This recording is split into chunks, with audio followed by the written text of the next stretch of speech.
되시더라. 아멘. 사랑합니다. 네, 우리는 성장이라고 하는 단어를 여러 가운데 씁니다. 보통 성장한다라고 하는 사전적 의미는요, 일단은 큰다는 거예요. 작은 것이 점점 커진다는 것을 성장이라고 그 사전적 의미로 기록하고 있습니다. 그러니까 눈에 보일 정도로 무언가 커지는 것을 의미를 하겠죠. 근데 우리는 보통 성장에 대해서 몸이 커지고 실제 어떤 그 육체가 커지는 것만을 말하지는 않습니다. 우리의 내면이 성장한다고 말하기도 하고 우리의 지식이 성장한다라고 말하기도 합니다.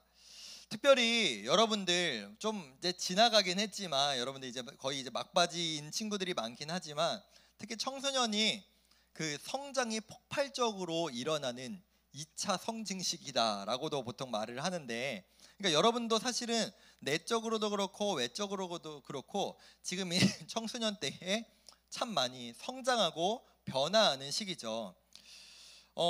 그렇다면 여러분이 생각하기에 잘하는 성장이라는 것, 좋은 성장이라는 것은 여러분은 무엇을 의미한다고 생각하세요?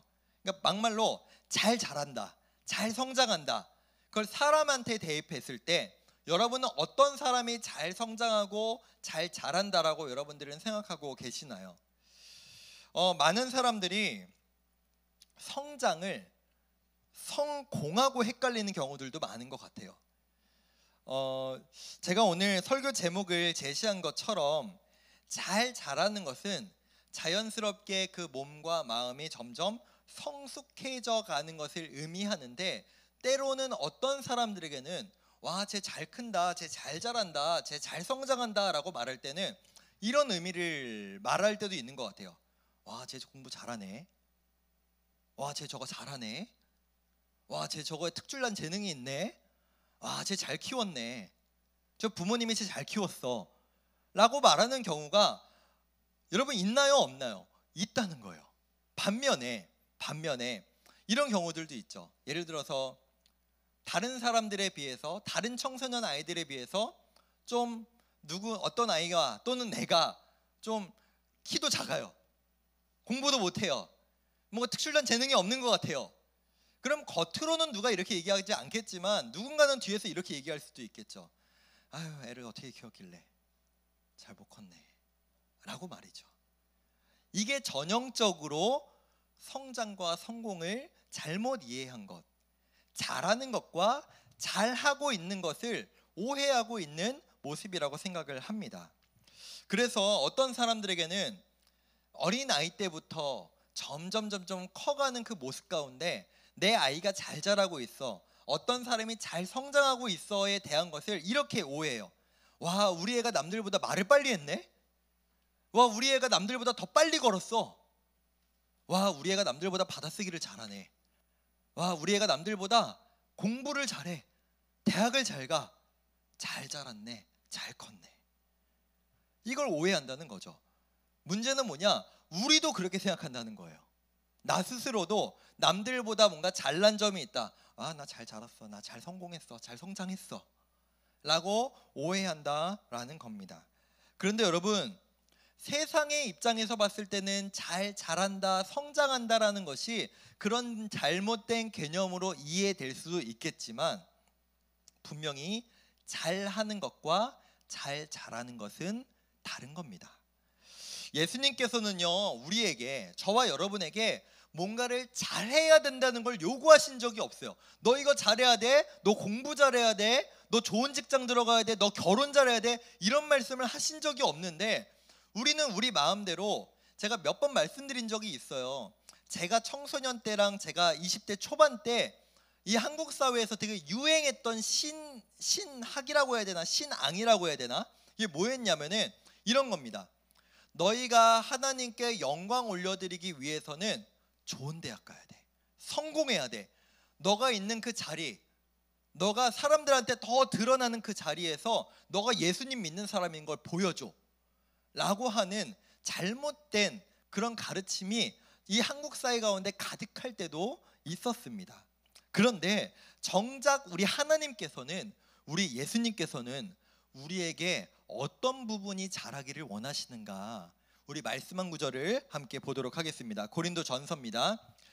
이렇게 말씀하죠. 이거 성도들을 향해서 얘기하는 거예요. 교회 성도들을 향해서 내가 너희를 저주로 먹이고 밥으로 아니하였나니 이는 너희가 감당하지 못하였음이거니와 지금도 못하리라. 이 말씀 내떠주세요. 지금 여기에서 여러분 한번 국어 문제입니다. 국어 지문이라고 한번 생각해 보세요. 이 화자는 상대방이 젖을 먹길 원하나요? 밥을 먹길 원하나요? 젖을 먹길 원해요? 밥을 먹길 원해요? 밥을 먹길 원하는 거죠. 밥을 주고 싶어요.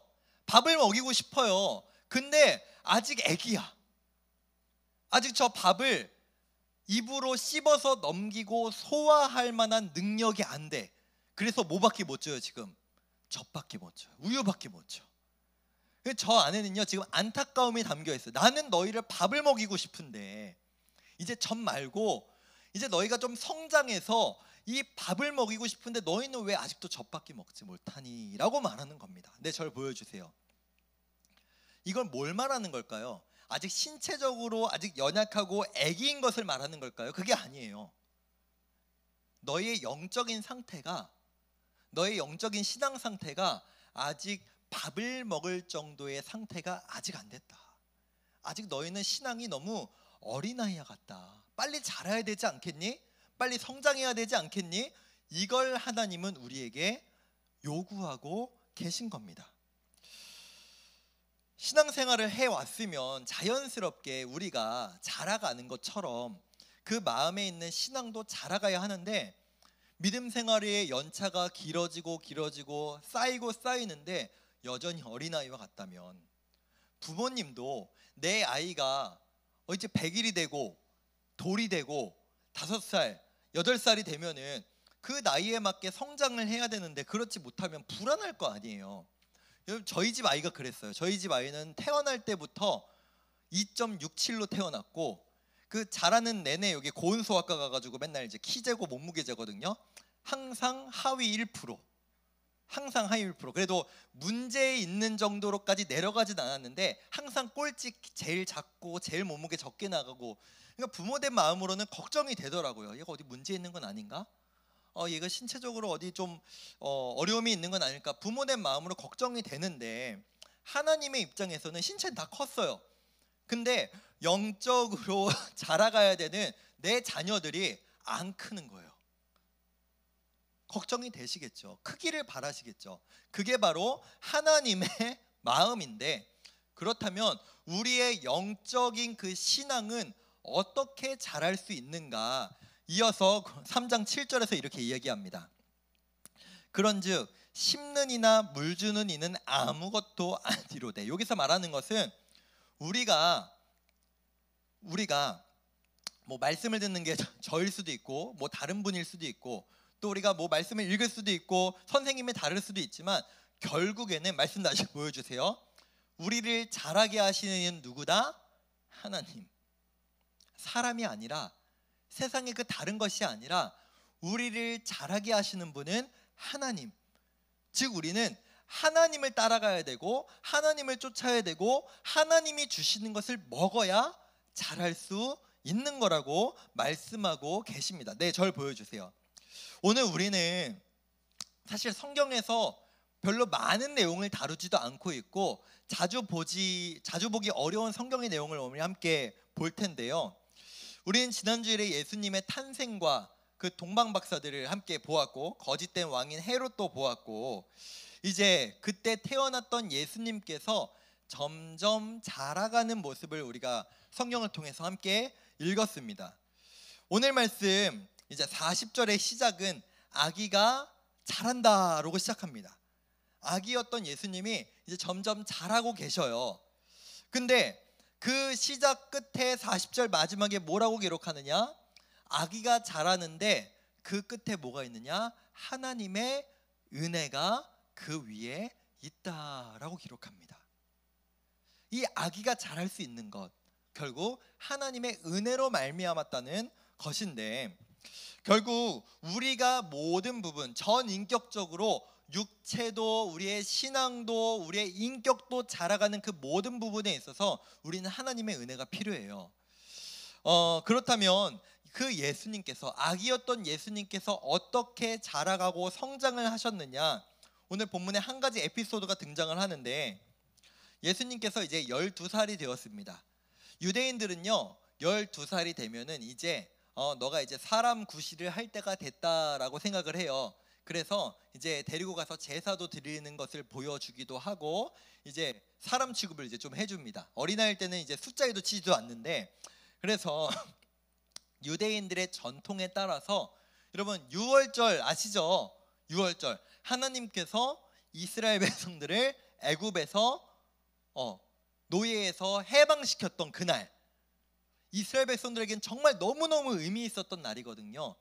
지금까지 수천 년이 지난 지금까지도 하나님께서는 이들이 그걸 지키기를 원하셨고 유대인들은 그것을 지켜오고 있었습니다. 그래서 1년에 한 번 이 6월절에 모든 유대인들은 이 예루살렘, 성전이 있는 예루살렘으로 다 함께 모여요. 근데 여러분 생각해 보세요. 2만 명이 원래 예루살렘에 보통 있는 인원이라고 얘기를 해요. 보통 2만 명이 거주를 했대요, 예루살렘에서. 근데 이 6월절 때가 되면은, 여러분 들어보신 친구들 있을 거예요. 6월절이 되면은 얼마나 많은 사람들이 이 예루살렘으로 모이느냐?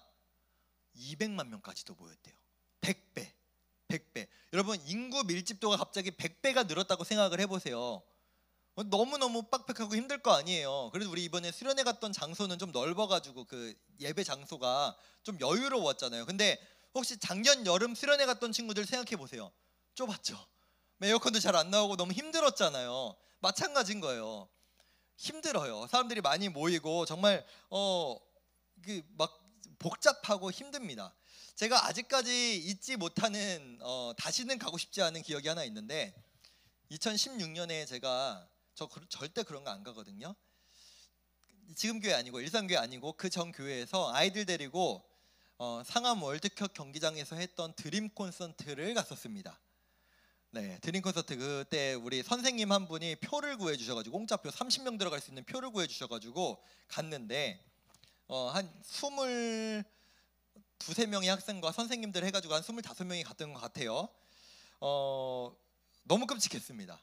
거기가 한 6~7만 명이 모이는 것 같다고 이제 보통 얘기를 하는데, 너무 많아요. 너무 많아요. 6~7만 명 너무 많아요. 끝나고 그 드림 콘서트 끝나고 주차장까지 가는데 1시간이 걸렸어요. 걸어서. 원래 보통 걸어가면은 10분이면 가는 거리인데 1시간이 걸렸고, 저는 그때 극도의 스트레스가 뭐였냐? 사람이 너무 많은데 제가 인솔해야 되는 아이들은 20명이 넘어요. 잃어버릴까 봐. 끝난 시간이 10시였거든요. 밤 10시. 토요일 밤 10시. 다음날 주일날 진짜 너무 끔찍했는데 그러니까 6만 명, 7만 명이 모였던 그 드림 콘서트조차도 너무 복잡하고 정신없었는데 200만 명 몰렸던 예루살렘이 어땠겠습니까? 당시 유대인들은 그럼에도 불구하고 이것은 반드시 지켜야만 했던 절기였습니다. 근데 문제가 뭐였냐? 이 사람들, 우리 같아도 그러지 않겠어요? 저도 그런 마음이 많은데, 보통 이렇게 사람들이 많이 몰리면은 끝나면 사람들 몰릴 때 말고, 명절도 여러분 그쵸? 명절도 그렇잖아요. 사람들 없을 때 가고 사람들 이동 안 할 때 와야겠다, 차 안 막힐 때 와야겠다, 다 그런 마음들이 있잖아요. 아마 이때 사람들도 많이 그런 생각을 했던 것 같아요. 특별히 요셉과 마리아, 예수님의 이제 아빠와 엄마죠. 요셉과 마리아도 그런 생각이 있었는지 후다닥 그 자신들이 해야 될 절기, 그 6월절에 그 제사를 드리고 집으로 후다닥 간 거예요. 얼마나 정신없이 갔냐면 하루가 지나서 아들이 없는 걸 알았어요. 하루가 지났어요. 이제 우리 집으로 가요. 원래 우리가 살고 있는 나사렛으로 가는 겁니다. 하루 동안을 갔어요. 24시간 가까이를 갔습니다. 그때서야 예수 어디 갔지? 내 아들 어디 갔지? 그때 안 거예요. 얼마나 정신이 없이 가면. 물론 우리가 이해하기 어려운 내용이지만 여기서 조금 더 변호를 해보면, 오늘 성경에도 기록되어 있지만 당시는 대가족이었습니다. 그러니까 요셉하고 마리아랑 예수님 이렇게 3명만 같이 살았던 게 아니고, 당시에는 자기 친척들이 다 같이 살았고, 이왕이면 예루살렘까지 가는 길을 그 수십 명의 친척들이 같이 갔어요. 그러다 보면은 당연히 나이대별로 모이게 될 거 아니에요. 예수님도 친척들이나 아니면 자기랑 나이가 비슷한 사람들하고 모여서 놀거나 얘기했을 거니까 뭐 어딘가 있겠지, 다른 친척들한테 껴가지고 오고 있겠지라고 생각을 했던 것 같아요. 그 하루 만에 근데 지나고 찾은 거죠. 근데 그래도 예수님은 아마도 좀 착한 아들이었겠죠. 뭐 말썽을 그렇게 부리지 않는 아들이었겠죠. 그래서 당연히 뭐 문제가 없을 거라 생각했는지 하여튼 걱정되는 마음으로 예루살렘으로 다시 돌아갔는데, 오늘 성경을 보면은 사흘 만에, 그러니까 3일 만에 예수님을 찾았어요. 얼마나 애가 탔겠습니까? 얼마나 애가 탔겠습니까? 근데 예수님을 발견한 곳이 어디였느냐? 바로 이들이 제사 드렸던 성전, 하나님께 예배 드리는 그 성전에서 예수님을 발견했던 겁니다. 여러분은 이런 기억이 있어요? 부모님을 잃어버렸어요. 부모님을 잃어버렸어. 저도 백화점에서 부모님을 잃어버린 기억이 아직도 막 생생하게 나는데, 여러분도 어렸을 때 아마 부모님을 잃어버린 기억이 있을 거예요. 그러다가 정말로 몇 시간 만에 부모님을 만났을 때, 부모님이 여러분을 찾았을 때 부모님이 여러분들에게 어떻게 반응할까요? 야! 엄마 꼭 붙잡고 다니겠지! 이게 보통 자연스러운 반응이죠. 그렇죠? 이게 안도감과 동시에 화가 나는 거죠. 내가 잃어버린 거에 대한 죄책감도 있고, 이게 당연하겠죠. 화로 막 보통은 대부분 나오는데, 막 원망도 들고 나 자신에 대한 죄책감도 들고 보통 이렇게 나오는데, 요즘은 부모님들이 어떠신지 모르겠네요. 근데 오늘 48절에 어떻게 나오느냐? 48절 우리가 함께 좀 읽어보겠습니다. 그의 부모가 보고 놀라며 그의 어머니는 이르되, 아이야 어찌하여 우리에게 이렇게 하였느냐? 보라, 네 아버지와 내가 근심하여 너를 찾았노라. 이거 성경 내떠줘 보세요. 여러분, 여기에서 우리가 성경을 읽을 때, 왜 우리가 성경을 읽을 때 딱딱하게 느껴지고 재미없게 느껴지느냐? 이거를 문자 그대로 봐서 그래요.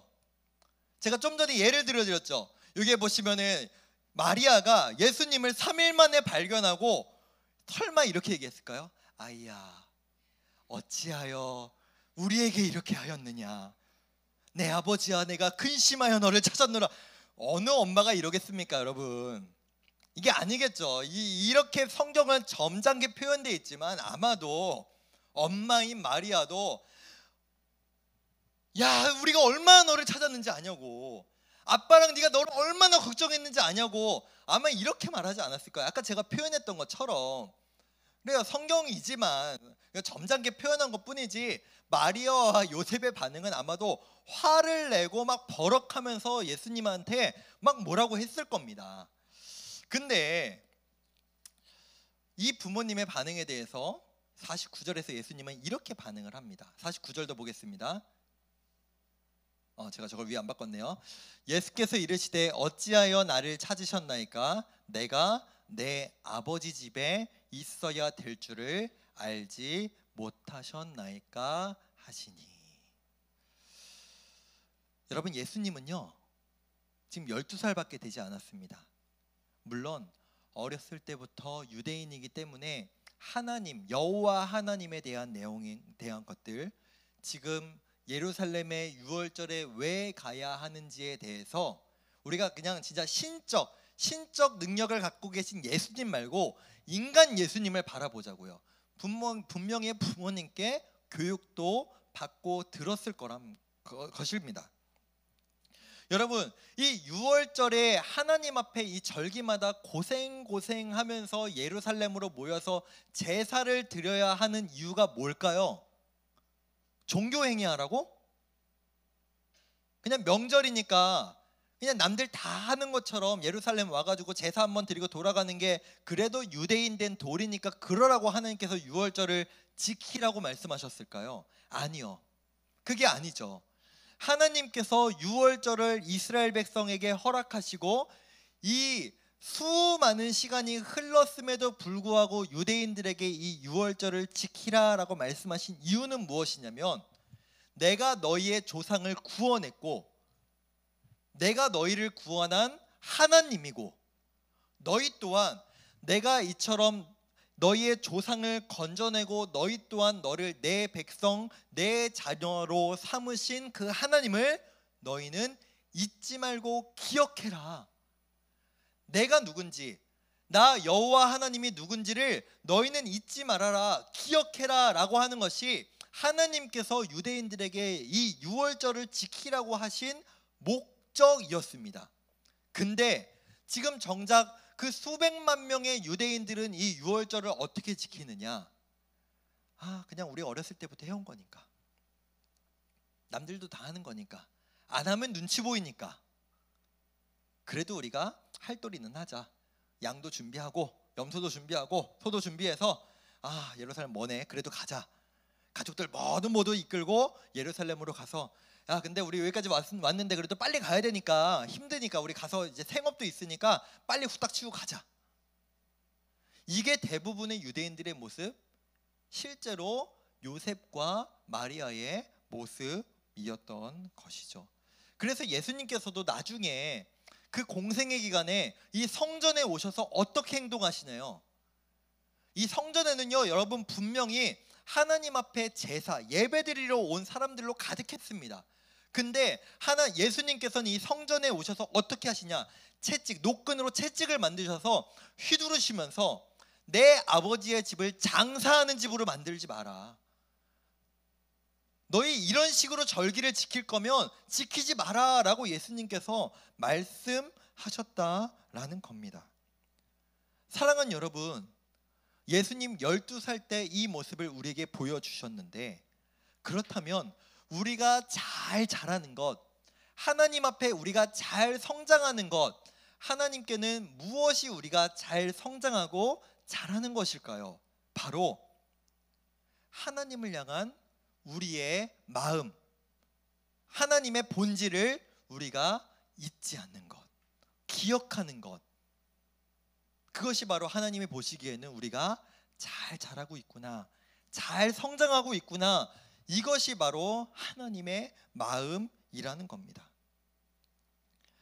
오늘 우리의 예배도 마찬가지입니다. 우리가 1년에 52번의 예배를 드리는데, 이 매번의 예배가 우리에게 마치 요셉과 마리아, 많은 유대인들이 하나님 앞에 드렸던 그 절기, 유월절 그냥 후딱 끝내버리는 그 종교 행위로 끝나는 것이 아니라, 하나님이 우리에게 간절히 바라시는 것은 무엇이냐면, 이 예배의 자리를 통해서 우리의 삶의 일상에서 하나님을 잊지 않는 것, 하나님을 기억하는 것.